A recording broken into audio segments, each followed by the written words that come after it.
कुछ रोकना चाहिए. अगर वो भी थोड़ा रुकेंगे तो फिर गवर्नमेंट भी, या अगर इस तरह के कोई इश्यूज हैं तो वो भी कम होंगे.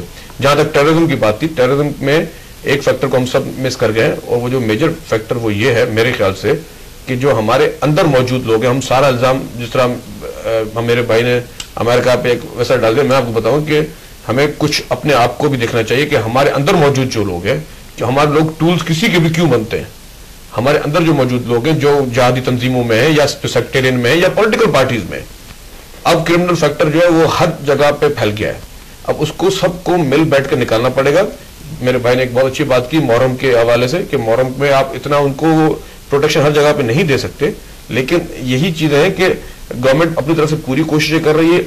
हम लोग ये तो काउंट करते हैं कि 3000 आदमी शहीद हुए, बिल्कुल ये मुल्क के लिए बहुत बड़ा नुकसान है, इस कौम के लिए बड़ा नुकसान है, लेकिन जितने ब्लास्ट रोके गए, कि जो होने से पहले पकड़े गए, जो मजीद नुकसान होना था, उसको भी गवर्नमेंट की चीज को एप्रिशिएट करना चाहिए. सर ये तो फिर हमें पता ही नहीं कि रोके गए या सच में वो थे, मतलब जो हुए गवर्नमेंट की क्रेडिबिलिटी को देखिए ठीक है, आई एग्री विथ यू, लेकिन एक चीज है, हमारे साथ एक कॉलर भी है शेखुपुरा से, I will just go to him, but before I go to the caller, एक चीज है कि सर ये काम ही गवर्नमेंट का है. अगर गवर्नमेंट अपना काम कर रही है तो वो किसी पे एहसान नहीं कर रही है, बट द पॉइंट इज कि हम लोगों का काम है कि जो फेलियर्स हैं, जो कि बहुत ज्यादा है, उनको पॉइंट आउट करना है. क्या हम इस चीज को कैलकुलेट हमने कभी किया है कि मुशर्रफ के दौर की, वैसे तो आपने एक कंपैरिजन दिया ड्रोन अटैक्स का या दूसरी चीजों का, क्या हम लोग ये कंपैरिजन कर सकते हैं कि मुशर्रफ के टेन्योर में कितने बॉम्ब ब्लास्ट और अब कितने कम हुए? नहीं कम नहीं हुए, कम हुए. मैं आपको बताऊं कि आप अगर अपने पूरी फिगर्स को ले आए कि इस गवर्नमेंट में कम हुए, और अभी रिसेंट अगर इन दिनों में देखें कि बहुत ज्यादा कम है. पहले अगर आप, क्योंकि हम लोगों की एक बड़ा एक नेगेटिव चीज है कि हम लोग माजी को जल्दी भूल जाते हैं. मुझे वो भी दिन याद है कि हर फ्राइडे को बम ब्लास्ट होता था. नहीं, मुझे वो भी याद है कि हर फ्राइडे को बम ब्लास्ट होता था, या डेली हम लोग खबर सुनते थे कि आज सुबह को. एक चीज जरूर हुई है, सादर वजीर आजम पे हमले जरूर कम हो गए. पहले मुशर्रफ साहब पे भी होते थे और शौकत अजीज पे वो बनी हुई. एक कॉलर है, उनकी बात सर सुन लेते हैं. जी सर, कौन साहब है हमारे साथ? अस्सलाम वालेकुम जी. वालेकुम सलाम जी, खालिद असलम बात कर रहा हूँ. जी खालिद साहब. बशीर साहब बैठे हुए पाकिस्तान पीपल्स पार्टी के. बशीर मेमन साहब हैं पीपल्स पार्टी. बशीर मेमन साहब, सर इनसे अर्ज करना चाहता हूँ कि ये पाकिस्तान पीपल्स पार्टी और मुस्लिम लीग नून नवाज शरीफ ये कह रहे थे कि 9 साल तक हमने जदोजहद की है डिक्टेटर के खिलाफ, और ये माशाल्लाह मुल्क में जमहूरियत भी ले आए हैं. तो इन्होंने आते ही पाकिस्तान पीपल्स पार्टी ने अपने जो बदतरफ किए हुए मुलाजिम थे उनको बहाल कर दिया चारों सूबों में, जो इनके सियासी बुनियादों पर इनके अपने कोटे में भर्ती हुए थे. जो आमरीत के दौर में पीटीसीएल से सर, ये हमारे टॉपिक से इसका रेलेवेंस क्या है? सुने, आवाम को टॉपिक से कोई नहीं, आवाम परेशान है, वो अफलास की वजह से परेशान है, उनको तो अपनी तंगी है. आप सियासतदान यहाँ पर बैठे हुए हैं, मौका मिलता है लोगों को बात करने का. बहुत बहुत शुक्रिया सर. वो अवाम तो परेशान है, उन्होंने अपने खदशात पीटीसीएल के हवाले से दिए, लेकिन मैं ये बताऊं कि पीपल्स पार्टी ने बरतरफ मुलाजमीन किसी भी दौर के थे सबको जो है वो बहाल कर रही है, और ये अच्छी बात है, क्योंकि किसी को रोजगार आप ना दो, देना तो सबको चाहिए, गवर्नमेंट की जिम्मेदारी, लेकिन किसी को रोजगार दे के वापस छीनना, मैं नहीं समझता कि इससे बड़ी कोई बात होगी. अगर लोगों को आप भर्ती कर रहे हैं और वो परफॉर्म भी नहीं कर रहे हैं, वो ऑर्गेनाइजेशन सारी रेलवे स्टील मिल सबका बड़ा गर्त हो गया, तो मतलब ये वो भी एक सोल्यूशन नहीं है. गवर्नमेंट का काम है कि शायद एक इनेबलिंग एनवायरनमेंट क्रिएट करें जिससे रोजगार एक शख्स को रोजगार मिलता है तो वो एक आदमी नहीं होता, पीछे 10 आदमी 15 आदमी खाने वाले होते हैं. आपके देखिए ना, एफडीआई जो है बिल्कुल खत्म हो चुकी है. पीआईए पूरा बैठ जाए तो उससे सबका रोजगार खत्म हो जाएगा ना, सिर्फ कुछ लोग. पीआईए की पोजीशन पहले से बेहतर हुई. मुझे वो भी दिन याद है जब शौकत अजीज ने परवेज मुशर्रफ को कहा था कि I am ready to sell PIA in $1. जब वो पीआईए का जितना नुकसान हो रहा है ना, इट इज बेटर कि आप वो करें. मैं कहता नहीं हूँ कि करें, मगर जितना नुकसान हो रहा है बिलियंस ऑफ रुपीज का तो सालाना अभी भी हो रहा है. आपने पिछले हुकूमत बन रही है. अच्छा, और पाकिस्तान स्टील का, पाकिस्तान रेलवे, आप सब इदारों का हाल देखिए. सर एक बात दूसरी तरफ सालिक जो अभी इन्होंने एक आवाम जो है वो परेशान है, देयर इज नो डाउट. और फिर हमें जो ये विकीलीक्स से भी काफी चीजें पता चल रही हैं. अब ये देखे ना, उसमें ये आ रहा है कि हर चीज के लिए we are going somewhere else. अभी हम लोग किसी एमक्यूएम वालों को भी लेते हैं, उन्होंने ये कहा कि उन्होंने अपना मौकफ एनआरओ पे बदला अमेरिका के कहने पे. अब वो कल अमेरिकन एम्बेसडर यहाँ पे आए थे, उन्होंने कहा कि वो आरजीएसटी जो है वो अच्छा है, वो हो जाना चाहिए, और उनसे मिले भी इस सिलसिले में. अब क्या यही ऐसे ही चलेंगे हम लोग? प्रेशर तो है, देखें प्रेशर अगर कोई पार्टी एक्सेप्ट कर लेती है किसी फॉरेन गवर्नमेंट का, تو ظاہر ہے کہ اس کی اپنی کریڈیبلٹی لوز ہوتی ہے. اگر وکی لیکس جیسے معاملات سامنے آ گئے ہیں تو اب اتنا آسان نہیں ہوگا. ایسا لگتا ہے کہ ہم لوگ خود کوئی ایسی چیز سامنے آئی ہے جو پہلے پبلک کو پتا نہیں. سر پتا تو سب کو, لیکن اب اس کی انڈورسمنٹ ہو گئی ہے. ہم یہ کہتے تھے کہ ڈرون اٹیکس میں حکومت ملوث ہے, مگر اب پرائم منسٹر صاحب کے حوالے سے وہ بات آ گئی. ورنہ پہلے ہم کہتے تھے 100% چیزیں صحیح نہیں ہیں, اور نہ ہی میں بولوں گا کہ 100% غلط ہیں چیزیں. صحیح نہیں ہے, آپ بتائیے. اس میں کافی چیزیں صحیح نہیں ہیں. مثال کے طور پر نہیں, میں آپ کو ایک پوائنٹ پر بتاتا ہوں کہ آج یہ ڈسکس ہو رہا تھا وکی لیکس کے حوالے سے.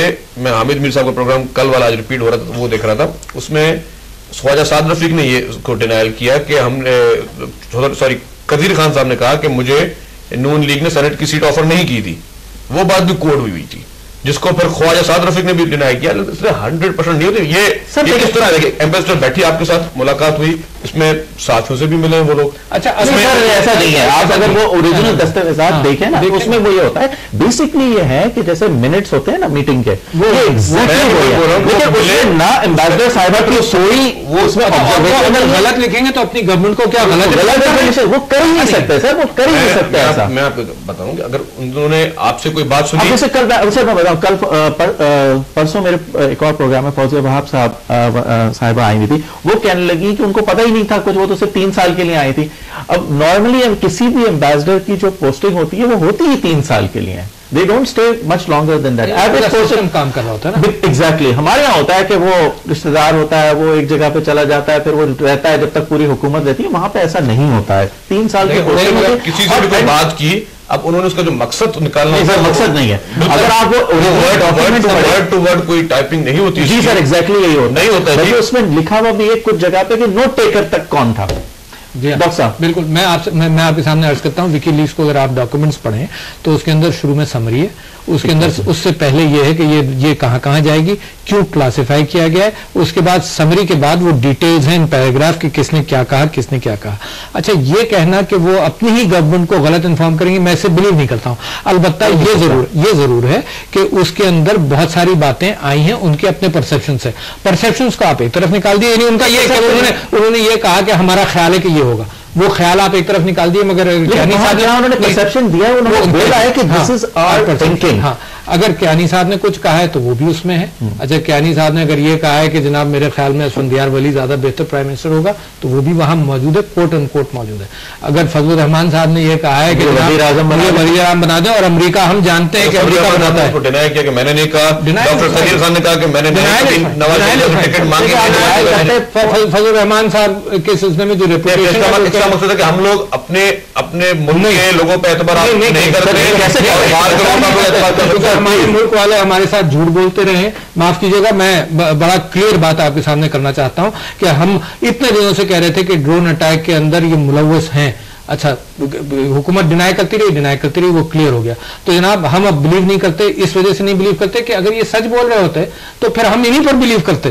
نہیں, مطلب آپ کو اپنے ملک کے پرائم منسٹر یا پارلیمنٹ کی قراردادوں پہ اعتبار نہیں ہے, آپ کو وکی لیکس نہیں. اگر بی بی سی پر اعتبار زیادہ ہوتا تھا, اپنی ایجنسیز پر اعتبار نہیں ہوتا تھا. پاکستان کی تعلیم ان سے خیبر پختونخوا کے انفارمیشن منسٹر ہیں. میاں صاحب السلام علیکم. وعلیکم السلام. سر, تھینک یو فار جوائننگ اس. ہم جو یہاں پہ کافی چیزیں یہاں پہ ڈسکس کر رہے تھے وکی لیکس وغیرہ, لیکن آپ سے جو بات کرنی تھی وہ جو ابھی جو سانحہ ہوا ہے کل محمد ایجنسی میں, اس کے بارے میں سر, کیونکہ اب ہم لوگ نارملی ان چیزوں کو برش اسائڈ کر دیتے ہیں نمبر دے کر, اس میں 30 لوگ شہید ہوئے, اس میں 40 لوگ شہید ہوئے, لیکن جو ایک ریالٹی ہے اس کی ایک جو امپیکٹ ہے, ایک ہیومن سائڈ ہے. اور سر آپ تو اس میں پرسنلی بھی آپ کا نقصان ہوا اس میں, اس طریقے سے کیسے کب تک ہم اس کو سیٹ اسائڈ کرتے لیں گے؟ جن کا اپنا پرسنل نقصان ہوتا ہے ان کے لیے تو ایک نمبر نہیں ہے یہ.